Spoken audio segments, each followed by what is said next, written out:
त्रिपूरितान्तर्वाक्ष्याण्डकोशं हरितोपलाभं तर्काभयेतं विधिशर्वपूर्वगीर्वाणविज्ञानदमानतोऽस्मि प्रथमो हनुमान्नाम द्वितीयो भीमयेव च पूर्णप्रज्ञस्तृतीयस्तु भगवत्कार्यसाधकः बुद्धिर्बलं यशोधैर्यं निर्भयत्वम् अरोगता अजाड्यं वाक्पटुत्वं च हनुमत्स्मरणाद् भवेत् पृथ्वीमण्डलमध्यस्थाः पूर्णबोधमतानुगाः वैष्णवा विष्णुहृदयाः तन्नमस्ये गुरुन्मम जन्माद्यस्य यतोऽन्वयादितरतश्चार्थेष्वभिज्ञस्वराट् तेने ब्रह्महृदाय आदिकवये मुख्यं तियं सूरयः तेजो वारिमृदां यथा विनिमयो यत्र त्रिसर्गो मृषा धाम्ना स्वेन सदा निरस्तकुहकं सत्यं परं धीमहि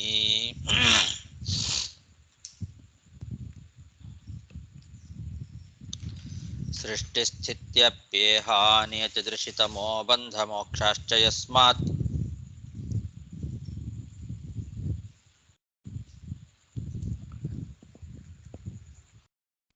अस्य श्रीब्रह्मरुद्रप्रभृति सुरनरद्वीषशत्रुत्मकस्य विष्णोर्व्यस्ताः समस्ताः सकलगुणनिधिः सर्वदोषव्यपेतः पूर्णानन्दो व्ययो यो गुरुरपि परमः चिन्तयेतं महान्तम् यं प्रव्रजन्तमनुपेतमपेतकृत्यं द्वैपायनो विरहकातर आजुहाव पुत्रेति तन्मयतया तरवोऽपि नेदुः तं सर्वभूतहृदयं मुनिमानतोऽस्मि श्रीगुरुभ्यो नमः हरिः ओಂ ಶ್ರೀಮದ್ಭಾಗವತದ ಪಂಚಮ ಸ್ಕಂಧದ 2ನೇ ಅಧ್ಯಾಯದಲ್ಲಿ ಇವತ್ತು 4ನೇ ಗದ್ಯ. ಸಾಚ ತದಾಶ್ರಮೋಪವನಂ ಅತಿರಮಣೀಯ ವಿವಿಧ ನಿಬಿಡ ವಿಟಪಿ ವಿಟಪ ನಿಕಟ ಪುಟ ಲತಾ ಕುಟಿಲ ರೂಢಸ್ಥಲ ವಿಹಂಗ ಮಿಥುನೈಃ ಪ್ಲಾವ್ಯಮಾನ ಶ್ರುತಿಭಿಃ ಪ್ರತಿಬೋಧ್ಯಮಾನ ಸಲಿಲ ಕುಕ್ಕುಟ ಕಾರಂಡವ ಕಳಹಂಸಾದಿಭಿಃ ವಿಚಿತ್ರಂ ಉಪಕೂಜಿತಾಮಲ ಜಲಾಶಯ ಕಮಲಾಕರಂ ಉಪಬಭ್ರಾಮ. ಬ್ರಹ್ಮದೇವರು ಅಗ್ನಿಧ್ರ ತಪಸ್ಸು ಮಾಡ್ತಾ ಇರತಕ್ಕಂತಹ ಮಂದರ ಪರ್ವತದ ಆ ಒಂದು ಗುಹೆ ಏನಿತ್ತು, ಆ ಗುಹೆಯ ಒಳಗೆ ಇವನು ತಪಸ್ಸು ಮಾಡ್ತಾ ಇದ್ದ. ಅಲ್ಲಿಗೆ ಒಬ್ಬ ಅಪ್ಸರೆಯನ್ನ ಕಳಿಸಿಕೊಟ್ಟ ಅಂತ ಹಿಂದೆ ನೋಡಿದ್ವಿ ನಾವು. ಬ್ರಹ್ಮದೇವರು ತನ್ನ ಸಭೆಯಲ್ಲಿ ಗಾನ ಮಾಡುವಂತಹ ಒಬ್ಬ ಅಪ್ಸರೆ, ಅವಳು ಪೂರ್ವಚಿತ್ತಿ ಅಂತನ್ನೋ ಅಪ್ಸರೆ. ಆ ಅಪ್ಸರೆಯನ್ನು ಕಳಿಸಿದ.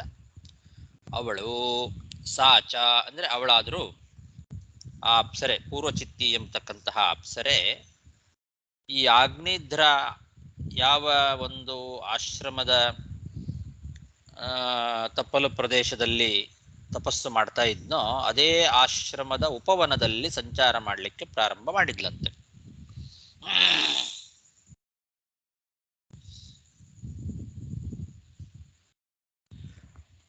ಅವನ ಆಶ್ರಮದ ಸುತ್ತಮುತ್ತಲು ಆ ಕಡೆ ಈ ಕಡೆ ಆ ಕಡೆ ಸಂಚಾರ ಮಾಡಲಿಕ್ಕೆ ಪ್ರಾರಂಭ ಮಾಡಿದ್ಲು. ಅಲ್ಲಿ ಏನಿತ್ತು, ಹೇಗಿತ್ತು ಅದು ಆಶ್ರಮ, ಆ ಜಾಗ ಯಾವ ರೀತಿಯಲ್ಲಿತ್ತು, ಎಲ್ಲಿ ಸಂಚಾರ ಮಾಡ್ತಾ ಇದ್ದಾಳೆ ಇವಳು ಅನ್ನೋದನ್ನ ಇನ್ನು ಮುಂದೆ ವರ್ಣನೆ ಮಾಡ್ತಾ ಹೋಗ್ತಾರೆ. ಅಲ್ಲಿ ನಾನಾ ವಿಧವಾದಂತಹ ಸುಂದರವಾದ ಮರಗಳು ದಟ್ಟವಾಗಿ ಬೆಳೆದಿದ್ದವು.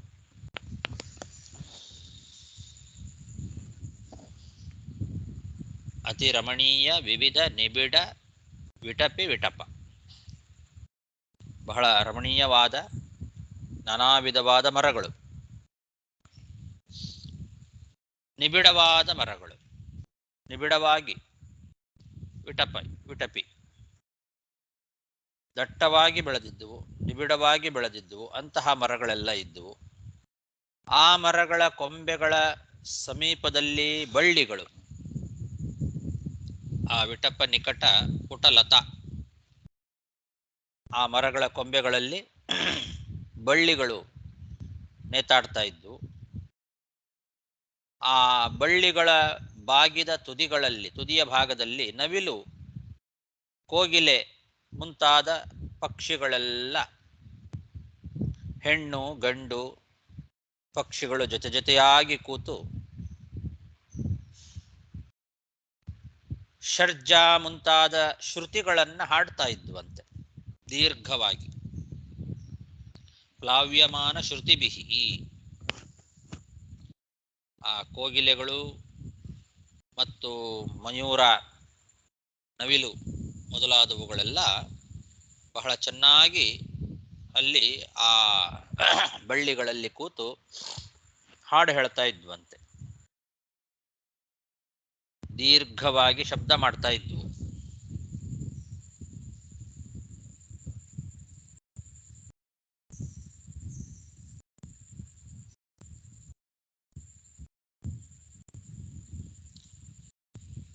ಅದು ವಿಹಂಗ ಮಿಥುನೈಹಿ ಅಂತ. ಮಿಥುನ ಅಂತಂದ್ರೆ ಎರಡು ಪಕ್ಷಿಗಳು, ಹೆಣ್ಣು ಗಂಡು ಎರಡು ಜೊತೆ ಜೊತೆಯಾಗಿ ಕೂತು ಶಬ್ದ ಮಾಡ್ತಾ ಇದ್ವು. ಆ ಒಂದು ಬಳ್ಳಿಗಳಲ್ಲಿ, ಮರಗಳ ಕೊಂಬೆಗಳ ಸಮೀಪದಲ್ಲಿರುವ ಬಳ್ಳಿಗಳಲ್ಲಿ ಕೋಗಿಲೆ, ನವಿಲು ಮೊದಲಾದಂತಹ ಪಕ್ಷಿಗಳು ಹೆಣ್ಣು ಗಂಡು ಒಟ್ಟಾಗಿ ಕೂತು ದೀರ್ಘವಾಗಿ ಶಬ್ದಗಳನ್ನು ಮಾಡ್ತಾ ಇದ್ದಾವೆ, ಹಾಡುಗಳನ್ನು ಹೇಳ್ತಾ ಇದ್ದಾವೆ. ಆ ಹಾಡಿಗೆ, ಆ ಶ್ರುತಿಗಳಿಗೆ ಸರಿಯಾಗಿ ಇವು ನೀರುಕೋಳಿಗಳಿದ್ದಾವಲ್ಲ, ನೀರುಕೋಳಿ, ಕಾರಂಡವ, ಕಲಹಂಸ ಮುಂತಾದ ಹಕ್ಕಿಗಳು ಅವು ಸುಂದರವಾಗಿ ಹಾಡು ಹೇಳ್ತಾ ಇದ್ವಂತೆ. ಈ ಕೋಗಿಲೆ ಮತ್ತು ನವಿಲು ದೀರ್ಘವಾಗಿ ಶ್ರುತಿಗಳನ್ನು ಹಾಡಿದಾಗ ಆ ಶ್ರುತಿಗೆ ಸರಿಯಾಗಿ ಈ ಹಂಸ, ಕಾರಂಡವ, ಕೋಳಿ ಮೊದಲಾದವುಗಳು ತಾವು ಹಾಡು ಹೇಳ್ತಾ ಇದ್ವಂತೆ ಸುಂದರವಾಗಿ.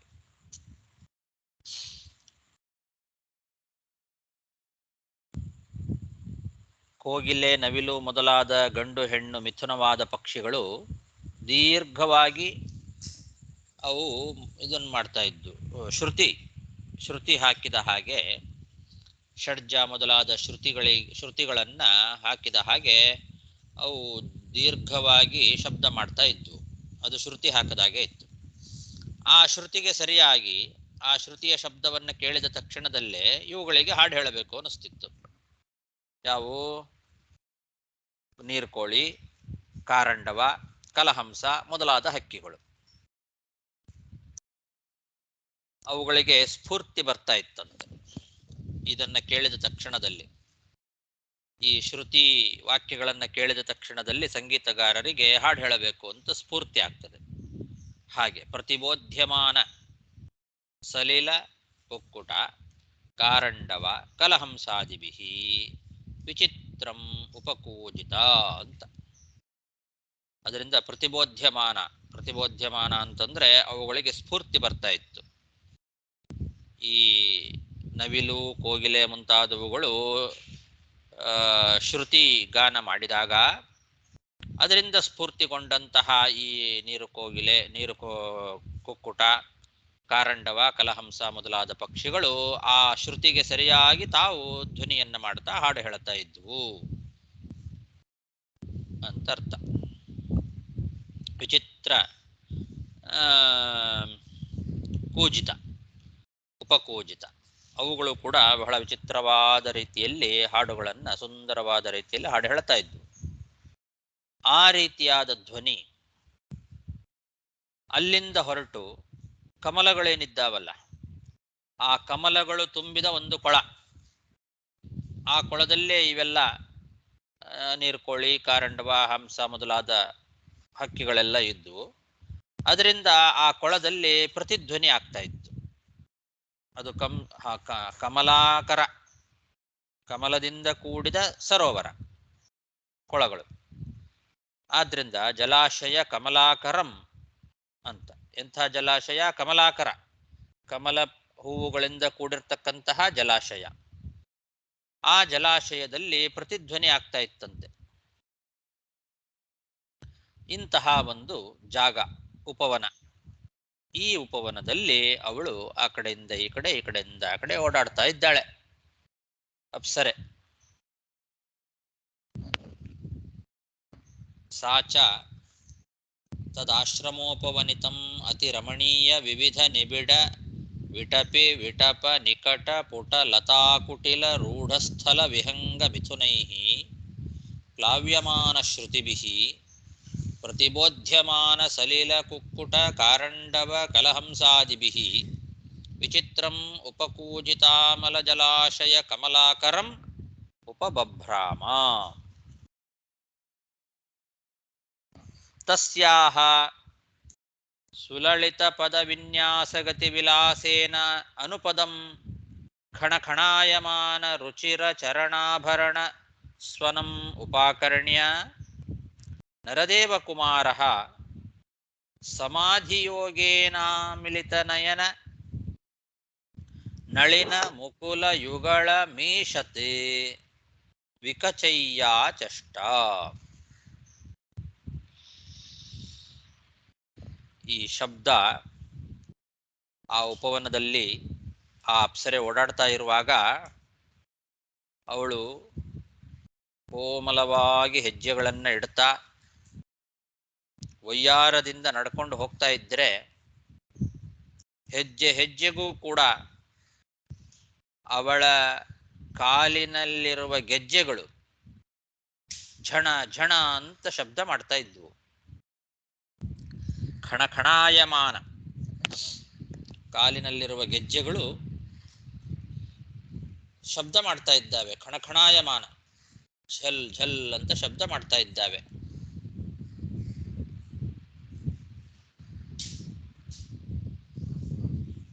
ಅವಳು ಆ ಕಡೆಯಿಂದ ಈ ಕಡೆ ಓಡಾಡ್ತಾ ಇರುವಾಗ ಧ್ವನಿ ಬರ್ತಾ ಇದೆ, ಖಣ ಖಣ ಅಂತ ಧ್ವನಿ. ಆ ಗೆಜ್ಜೆಯ ನಾದಗಳು ಇವನ ಕಿವಿಗೆ ಬಿತ್ತು. ಇವನು ಸಮಾಧಿ ಯೋಗದಲ್ಲಿ ಇದ್ದ.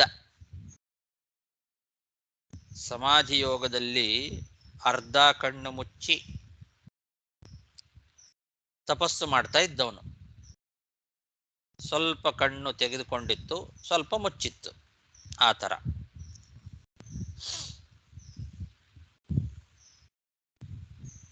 ಮೀಲಿತ ನಯನ ನಳಿನ ಮುಕುಲ ಯುಗಳ ಅಂದ್ರೆ ಅರ್ಧ ಕಣ್ಣು ತಕ್ಕೊಂಡಿತ್ತು, ಅರ್ಧ ಮುಚ್ಚಿತ್ತು. ಹೇಗೆ? ತಾವರೆ ಮೊಗ್ಗಿನಂತೆ ಅಂತ. ತಾವರೆ ಹೂವಿನ ಮೊಗ್ಗು ಇನ್ನೂ ಪೂರ್ತಿ ಅರಳಿರೋದಿಲ್ಲ, ಪೂರ್ತಿ ಮುಚ್ಚಿಕೊಂಡು ಇರೋದಿಲ್ಲ, ಆ ಥರ. ಆಗ ತಾನೇ ಇನ್ನು ತೆರ್ಕೊಳ್ಳಿಕ್ಕೆ ರೆಡಿ ಆಗಿರ್ತದಲ್ಲ, ಅಂತಹ ಒಂದು ತಾವರೆ ಹೂವಿನ ಮೊಗ್ಗು.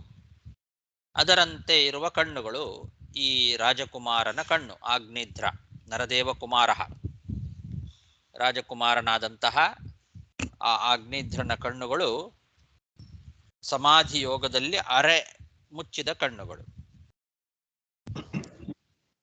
ಆ ರೀತಿ ಕೂತು ತಪಸ್ಸು ಮಾಡ್ತಾ ಇದ್ದಂತಹ ಈ ರಾಜಕುಮಾರ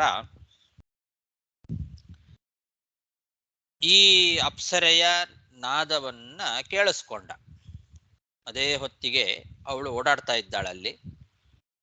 ಓಡಾಡ್ತಾ ಆ ಕಡೆಯಿಂದ ಕಡೆ ಓಡಾಡ್ತಾ ಇರುವಾಗ ಆ ಅಪ್ಸರೆಯ ಗೆಜ್ಜೆಯ ನಾದ ಅವನ ಕಿವಿಗೆ ಬಿತ್ತು. ಆ ಗೆಜ್ಜೆಯ ಶಬ್ದವನ್ನ ಕೇಳಿ ಅವನು ಅವಳನ್ನ ನೋಡಿದ.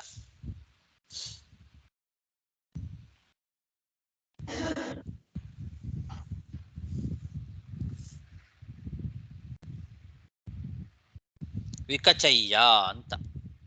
ವಿಕಚಯ್ಯ ಆಚಷ್ಟ. ಮೊದಲು ಅರ್ಧ ಕಣ್ಣು ಮುಚ್ಚಿಕೊಂಡು ಸಮಾಧಿಯಲ್ಲಿ ಕೂತು ತಪಸ್ಸು ಮಾಡ್ತಾ ಇದ್ದ. ಇವಳ ಆ ಗೆಜ್ಜೆಯ ಶಬ್ದವನ್ನ ಕೇಳಿ ವಿಕಚಯ್ಯ ಅಂದ್ರೆ ಕಣ್ಣನ್ನ ತೆಗೆದ. ಕಣ್ಣು ತೆಗೆದು ಆಚಷ್ಟ, ವಿಕಚಯ್ಯ ಅಚಷ್ಟ ನೋಡಿದ.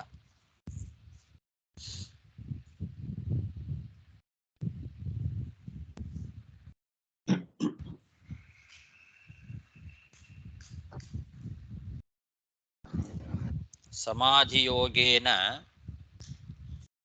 ಆಮೀಲಿತ ನಯನ, ಸಮಾಧಿ ಯೋಗದಲ್ಲಿದ್ದರಿಂದ ಆಮೀಲಿತ ನಯನನಾಗಿದ್ದ, ಅಂದ್ರೆ ಅರ್ಧ ಕಣ್ಣು ಮುಚ್ಚಿಕೊಂಡಿದ್ದ.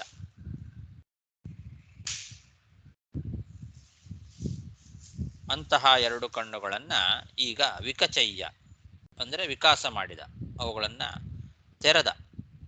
ಆ ಎರಡು ಕಣ್ಣುಗಳನ್ನ ತೆಗೆದು ಅವಳನ್ನ ನೋಡಿದ. ಯಾಕೆಂದ್ರೆ ಅವಳು ಹತ್ತಿರದಲ್ಲೇ ಓಡಾಡ್ತಾ ಇದ್ಲು, ಇವನ ಹತ್ತಿರದಲ್ಲೇ ಇವನ ಕಣ್ಣಿಗೆ ಬೀಳೋ ಹಾಗೆ ಆ ಕಡೆಯಿಂದ ಈ ಕಡೆ ಗೆಜ್ಜೆಯ ಶಬ್ದವನ್ನ ಮಾಡ್ತಾ ಓಡಾಡ್ತಾ ಇದ್ಲು. ಹಾಗಾಗಿ ಆ ಗೆಜ್ಜೆಯ ಶಬ್ದವನ್ನ ಕೇಳಿ ತಕ್ಷಣ ಕಣ್ಣು ತೆಗೆದ. ಅವಳು ಎದುರಿಗೆ ಕಣ್ಣಿಗೆ ಬಿದ್ಲು, ಅವಳನ್ನ ನೋಡಿದ. ತಸ್ಯಾಹ ಸುಲಲಿತ ಪದ ವಿನ್ಯಾಸ ಗತಿ ವಿಲಾಸೇನ ಅನುಪದಂ ಖಣಖಣಾಯಮಾನ ರುಚಿರ ಚರಣಾಭರಣ ಸ್ವನಂ ಉಪಾಕರ್ಣ್ಯ. ಚರಣಾಭರಣ ಅಂದ್ರೆ ಕಾಲಿನ ಆಭರಣ, ಗೆಜ್ಜೆ ಅಂತ ಅರ್ಥ. ಚರಣಾಭರಣ ಸ್ವನ, ಸ್ವನ ಅಂದ್ರೆ ಅದರ ಶಬ್ದ.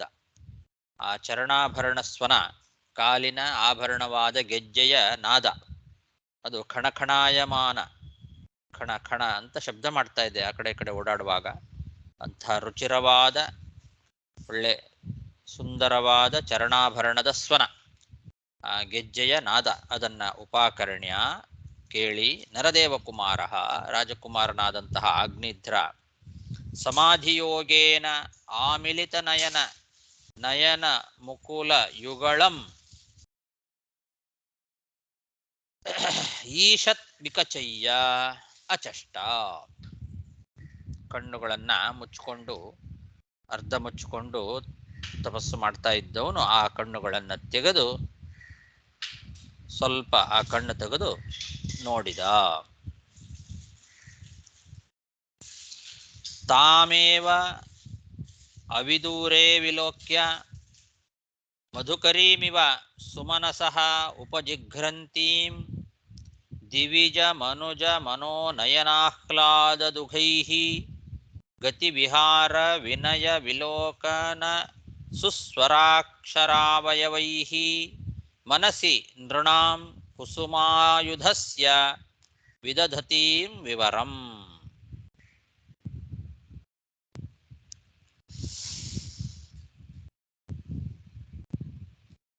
ಅವಳು ಹಾಗಿದ್ಲು. ಯಾಕೆ ನೋಡಿದ ಅಂದ್ರೆ ನೋಡೋ ಹಾಗಿದ್ಲು ಅವಳು. ಅವಳ ಒಂದು ಮಾತು, ಅವಳ ನಡೆ, ಅವಳ ಆಟ, ವಿನಯವಾದ ನೋಟ, ಮಧುರವಾದ ಧ್ವನಿಯಿಂದ ಆಡುವ ಮಾತುಗಳು, ಸುಂದರವಾದ ಅವಳ ಅವಯವಗಳು, ಇದೆಲ್ಲ ಮನುಷ್ಯರಿಗೆ ಮಾತ್ರ ಅಲ್ಲ, ದೇವತೆಗಳಿಗೂ ಕೂಡ ಕಣ್ಣಿಗೆ ಆನಂದವನ್ನ ಉಂಟು ಮಾಡ್ತಾ ಇದ್ವಂತೆ. ದೇವತೆಗಳ ಮನಸ್ಸು ಕಣ್ಣುಗಳಿಗೂ ಕೂಡ ಆನಂದವನ್ನ ಉಂಟು ಮಾಡ್ತಾ ಇದ್ವು. ಆ ರೀತಿಯಲ್ಲಿ ಅವಳಿದ್ಲು. ಅವಳು ಅಲ್ಲೇ ಸಮೀಪದಲ್ಲೇ ಓಡಾಡ್ತಾ ಇದ್ದಾಳೆ. ಹಾಗಾಗಿ ಮಧುಕರೀಮಿವ ಸುಮನಸಃ ಉಪಜಿಘ್ರಂತೀಂ ದಿವಿಜ ಮನುಜ ಮನೋನಯನ ಆಹ್ಲಾದದುಗೈಃ ಗತಿ ವಿಹಾರ ವಿನಯ ವಿಲೋಕನ ಸುಸ್ವರ ಅಕ್ಷರ ಅವಯವೈಃ ಅಂತ. ಗತಿ ಅಂದ್ರೆ ಅವಳ ನಡೆ, ವಿಹಾರ ಅಂದ್ರೆ ಆಟ, ವಿನಯ ವಿಲೋಕನ ಅಂದ್ರೆ ವಿನಯವಾದ ನೋಟ, ಅವಳ ವಿನಯ ಮತ್ತು ನೋಟ, ವಿನಯ ವಿಲೋಕನ. ಆಮೇಲೆ ಸುಸ್ವರಾಕ್ಷರ ಅವಯವೈಹಿ, ಮಧುರ ಧ್ವನಿಯಿಂದ ಆಡುವ ಮಾತುಗಳು, ಇವುಗಳಿಂದ ಸುಂದರ ಅವಯವಗಳು, ಮತ್ತೆ ಅವಳ ಸುಂದರವಾದ ಅವಯವಗಳು, ಇವೆಲ್ಲ ಮನಸ್ಸಿನಲ್ಲಿ ದೇವತೆಗಳಿಗ ಮತ್ತು ಮನುಷ್ಯರಿಗೂ ಇಬ್ಬರಿಗೂ ಅದು ಮನೋನಯನ ಆಹ್ಲಾದದುಗೈಹಿ, ಮನಸ್ಸಿಗೂ ಮತ್ತು ಕಣ್ಣುಗಳಿಗೂ ಆನಂದವನ್ನು ಉಂಟು ಮಾಡತಕ್ಕಂತಹ ರೀತಿಯಲ್ಲಿ ಇದ್ದುವು. ನೋಡತಕ್ಕಂಥವರ ಮನಸ್ಸಿನಲ್ಲಿ ನೃಣಾಂ ಕುಸುಮಾಯುಧಸ್ಯ ವಿದದತೀಂ ವಿವರಂ,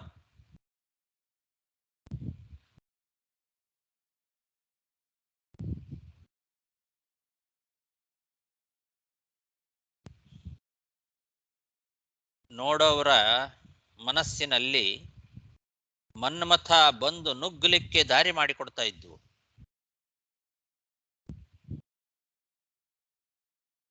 ಆ ರೀತಿಯಲ್ಲಿ ಇದ್ಲು. ಅಂಥ ಅಪ್ಸರೆ ಸಮೀಪದಲ್ಲೇ ಓಡಾಡ್ತಾ ಇದ್ದಾಳೆ. ಅತಿ ಅವಿದೂರೆ ವಿಲೋಕ್ಯ, ಬಹಳ ದೂರದಲ್ಲೇನಿಲ್ಲ, ಅವಿದೂರೆ ಹತ್ತಿರದಲ್ಲೇ ಸಮೀಪದಲ್ಲೇ ಅವಳು ಓಡಾಡ್ತಾ ಇದ್ದಾಳೆ.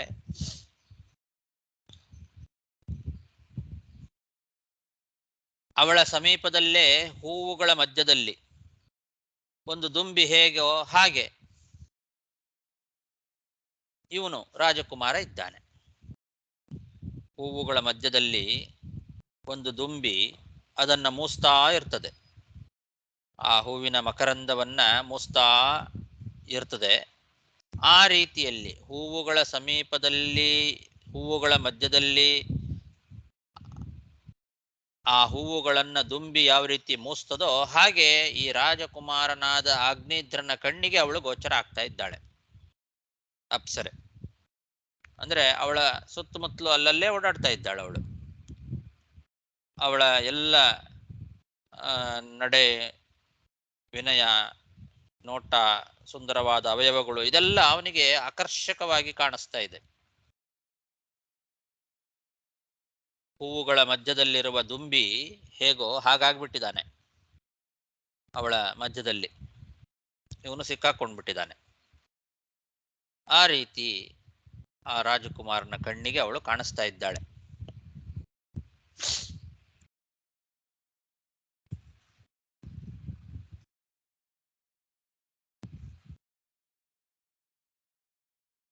ಕುಸುಮಾಯುಧ ಅಂದ್ರೆ ಮನ್ಮಥ. ಮನ್ಮಥನಿಗೆ ಆಯುಧ ಕುಸುಮ, ಹೂಗಳೇ ಆಯುಧ. ಆ ಕುಸುಮಾಯುಧಸ್ಯ ಮನ್ಮಥನ ವಿವರ ವಿದದತಿಂ, ಕುಸುಮಾಯುಧಸ್ಯ ವಿದದತಿಂ ವಿವರಂ, ಅವನಿಗೆ ದಾರಿ ಮಾಡಿಕೊಡ್ತಾ ಇದೆ ಅಂತ ಅರ್ಥ. ಕಾಮನಿಗೆ ಅವಕಾಶವನ್ನು ಮಾಡಿಕೊಡ್ತಾ ಇದೆ. ಆ ಕಾಮ ಮನ್ಮಥ ಆ ನೋಡ್ತಕ್ಕಂಥವರ ಮನಸ್ಸನ್ನ ನುಗ್ಗಲಿಕ್ಕೆ ದಾರಿ ಮಾಡಿಕೊಡ್ತಾ ಇದೆ ಅವಳ ಒಂದು ನಡೆನುಡಿಗಳು.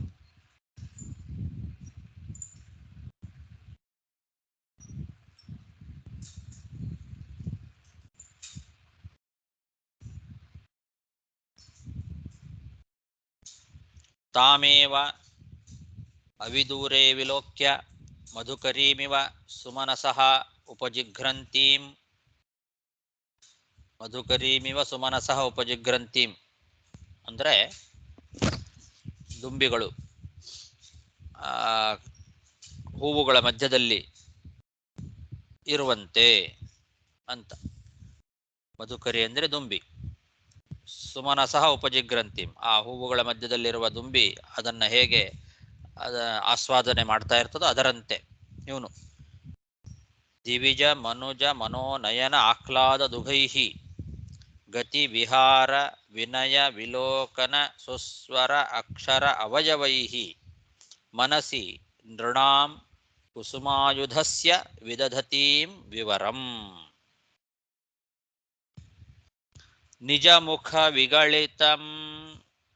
ನಿಜಮುಖ ವಿಗಳಿತಮದಾಸ ವಾಮೋದ ಮದಾಂಧ ಮಧುಕರ ನಿಕರೋಪರೋಧೇನ ಧೃತ ಪದ ವಿನ್ಯಾಸ ವಲ್ಗು ಸ್ಪಂದನ ಸ್ತನ ಕಲಶ ಕಬಲ ಹಾರ ರಶನಾಂ ದೇವೀಂ ತದವಲೋಕನೇನ ವಿಧೃತಾವಸರಸ್ಯ ಭಗವತೋ ಮಕರಧ್ವಜಸ್ಯ ವಶಂ ಉಪನೀತೋ ಜಡವದಿತಿ ಹೋವಾಚ.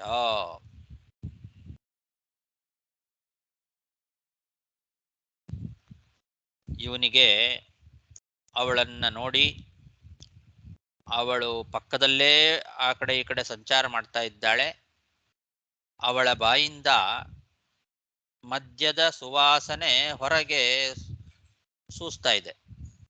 ನಿಜ ಮುಖ ವಿಗಳಿತಂ ಮದಾಸವ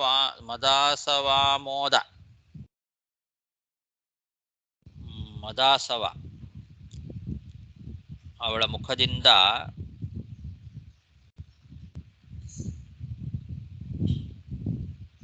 ಮದೇನ ಒಂದು ಮದ್ಯದ ಸುವಾಸನೆ, ಮದವೇರಿರ್ತಕ್ಕಂತಹ ದುಂಬಿಗಳು ಅದೆಲ್ಲ ಮಧುಕರ ನಿಕರೋಪರೋಧೇನ ಹಿಂಡು ಹಿಂಡಾಗಿ ಬಂದು ಅವು ಮುತ್ತುಕೊಳ್ತಾ ಇದ್ದಾವೆ. ಅವಳ ಬಾಯಿಂದ ಹೊರಗೆ ಬರುವಂತಹ ಮದ್ಯದ ಸುವಾಸನೆಗೆ ಮದ ಏರಿರ್ತಕ್ಕಂತಹ ದುಂಬಿಗಳೆಲ್ಲ ಹಿಂಡು ಹಿಂಡಾಗಿ ಬಂದು ಮುತ್ತುಕೊಳ್ತಾ ಇದ್ದಾವೆ. ಅವಳ ಬಾಯಿಂದ ಆ ಮದ್ಯದ ಸುವಾಸನೆ ಬರ್ತಾ ಇದೆ. ಅದಕ್ಕೆ ದುಂಬಿಗಳೆಲ್ಲ ಹಿಂಡು ಹಿಂಡಾಗಿ ಬಂದು ಮುತ್ತುಕೊಳ್ತಾ ಇದ್ದಾವೆ. ಆವಾಗ ಅವಳು ಆ ದುಂಬಿಗಳಿಂದ ತಪ್ಪಿಸ್ಕೊಳ್ಬೇಕು ಅಂತ ಸ್ವಲ್ಪ ವೇಗವಾಗಿ ಹೆಜ್ಜೆ ಇಟ್ಲಂತೆ. ಧೃತಪದ ವಿನ್ಯಾಸ. ಆ ದುಂಬಿಗಳೆಲ್ಲ ಅವಳ ಮುಖದ ಆ ಒಂದು ಬಾಯಿಂದ ಬರುವ ಮದ್ಯದ ಸುವಾಸನೆಗೆ ಮದ ಏರಿ ಮುತ್ತುಕೊಳ್ತಾ ಇದ್ದಾವೆ. ಎಲ್ಲ ಹತ್ರ ಬರ್ತಾ ಇದ್ದಾವೆ. ಅದಕ್ಕೋಸ್ಕರ ಅವಳು ಏನ್ ಮಾಡಿದ್ಲು, ಸ್ವಲ್ಪ ವೇಗವಾಗಿ ಹೆಜ್ಜೆ ಇಟ್ಲು, ಸ್ವಲ್ಪ ಓಡಿದ್ಲು. ಅವಳು ಆ ಥರ ಓಡ್ತಾ ಇರುವಾಗ ಇಷ್ಟೋ ತನಕ ನಿಧಾನವಾಗಿ ಆ ಕಡೆಯಿಂದ ಈ ಕಡೆ, ಈ ಕಡೆಯಿಂದ ಆ ಕಡೆ ಇವನ ಸುತ್ತಮುತ್ತಲು ಅಲ್ಲೇ ಸಂಚಾರ ಮಾಡ್ತಾ ಇದ್ಲು. ಯಾವಾಗ ಅವಳ ಮುಖದಲ್ಲಿರುವ ಆ ಮದ್ಯದ ಸುವಾಸನೆಗೆ ದುಂಬಿಗಳೆಲ್ಲ ಬಂದು ಹಿಂಡು ಹಿಂಡಾಗಿ ಮುತ್ಕೊಳ್ಳಿಕ್ಕೆ ಪ್ರಾರಂಭ ಮಾಡಿದ್ವೋ, ಆವಾಗ ಅವಳು ಓಡ್ಲಿಕ್ಕೆ ಪ್ರಾರಂಭ ಮಾಡಿದ್ಲು. ಆ ಕಡೆಯಿಂದ ಈ ಕಡೆ ಈಗ ಓಡ್ತಾ ಇದ್ದಾಳೆ. ಸ್ವಲ್ಪ ಧೃತಪದ ವಿನ್ಯಾಸ, ಸ್ವಲ್ಪ ಜೋರಾಗಿ ಹೆಜ್ಜೆ ಇಟ್ಲು. ಆ ಥರ ಅವಳು ಓಡ್ಲಿಕ್ಕೆ ಪ್ರಾರಂಭ ಮಾಡಿದಾಗ ಅವಳ ಸ್ತನಗಳು ಆ ಕಡೆಯಿಂದ ಈ ಕಡೆ ಸಂಚಾರ ಮಾಡ್ತಾ ಇದ್ದಾವೆ. ಒಲ್ಗು ಸ್ಪಂದನ ಸ್ತನ ಕಲಶ. ಒಲ್ಗು ಸ್ಪಂದನ ಸ್ತನ ಕಲಶಗಳು. ಸ್ತನ ಕಲಶಗಳು ಆ ಕಡೆ ಈ ಕಡೆ ಸ್ಪಂದಿಸ್ತಾ ಇದ್ದಾವೆ. ಅವಳ ತಲೆ ಕೂದಲುಗಳು ಆ ಕಡೆ ಈ ಕಡೆ ಸಂಚಾರ ಮಾಡ್ಲಿಕ್ಕೆ ಪ್ರಾರಂಭ ಮಾಡಿದ್ವು. ಅವಳೇನು ಸೊಂಟಕ್ಕೆ ಒಡ್ಯಾಣವನ್ನ ಕಟ್ಟಿಕೊಂಡಿದ್ಲು, ಅದು ಕೂಡ ಅಲುಗಾಡ್ಲಿಕ್ಕೆ ಪ್ರಾರಂಭ ಆಯ್ತು.